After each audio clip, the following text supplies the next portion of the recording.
Hello po sa inyong lahat mga ka-crypto. Ako po si Pinoy Crypto Trader at sa video na ito ay atin pong pag-uusapan ang tungkol dito kay Solana kung saan ay nagkaroon po siya ng 150% na rally. Ayan, dulot po yan ng mga nakakasorpresang naganap na mga pangyayari. Ayan, mga iba't ibang mga factors na nakaapekto rito sa kanyang pag-angat. At yan po ang ating aalamin kung ano nga ba yung mga surprising factors na ito kung bakit umangat ng 150% si Solana. Pero bago po natin alamin yan, ay nais ko lang po munang bigyang linaw ang aking disclaimer kung saan ang nilalaman po ng video na ito ay hindi po ito isang financial advice. For education and information purposes lamang po ang layunin nito. Maliban po dito ay nais ko na rin pong magbigay babala na wala pong kahit anumang group chat ang Pinoy Crypto Trader.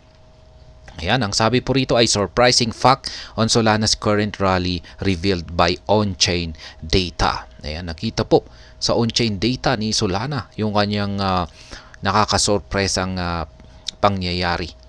Ayan, kasi may nabasa po ako na, ayan, napansin na rin po niya.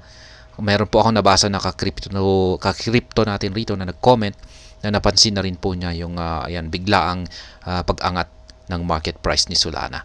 Yan, Solana's SOL gained over 18% in the last 24 hours. Ayan, 18% po yung kanyang inangat. Outperforms top cryptocurrency on an otherwise dull trading day. Ayan, tinalo po niya or mas maganda po yung kanyang pinakitang performance kumpara sa mga kilalang mga cryptocurrencies dyan. Ayan, 18%. Samantala, yung ibang mga cryptocurrencies ay ayan, mahina, matamlay. Pero pagdating dito ay Solana ay ayan, mukhang bigla po siyang sumabog. Ayan, nagkaroon po siya ng 18% na paglago. Solana has surpassed $63, a level last seen in May 2022. Daily trade volumes increased by more than 70% to over $3.7 billion. Ayan, ang taas po niyan. 70% yung kanyang inakyat sa kanyang trading volume. Ibig sabihin po ay nagsidagsaan po ang mga buyers dito kay Solana. Up from an average of $2 billion at the start of November. Solana is up by 150% since October 1. But still down 77% from its all-time high. According to crypto research firm Kaiko, which highlighted a surprising factor for the continued Solana boom. Ayan, si Kaiko.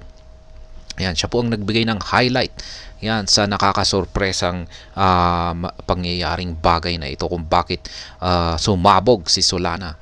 Yan, in a tweet, Kaiko observed that SOL's blistering rally has continued with limited liquidity. It further adds that liquidity in USD terms is at its highest level since the collapse of FTX. Ayan, sinabi po niya na umangat ang market price ni Solana kahit na yung kanyang liquidity ay limitado lamang.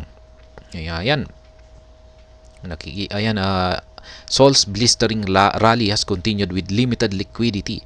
Ayan, in USD terms, liquidity is at its highest level since FTX collapse. But in narrative units, it has been trending downwards, indicating that MMs are maintaining a stable level of liquidity.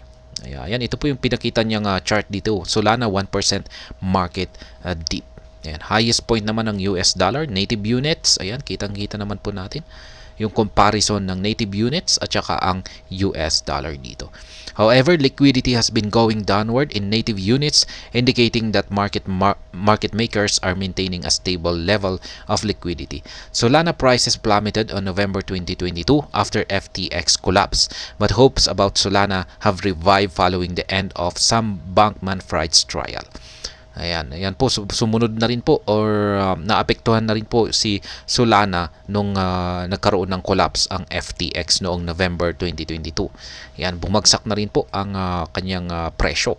Meanwhile, wallets linked to the bankrupt crypto exchange FTX have transferred out over $102 million in SOL tokens to crypto exchanges in recent months.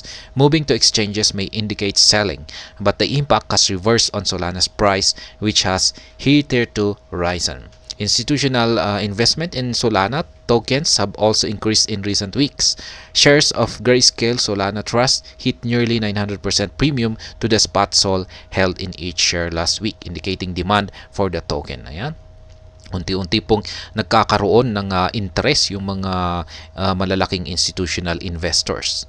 Ayan, tulad na lamang ng Grayscale. Ayan, tindi po ng kanilang ayan, nearly 900% premium yung kanilang hawak na Solana. Ayan, held in each share last week. Kaya yan, mataas ang demand.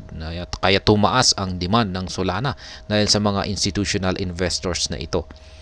Ayan, according to the latest CoinShares report, digital asset investment saw inflows totaling $293 million in the past week, bringing a 7-week run of inflows past the $1 billion mark. Solana saw further inflows totaling $12 million.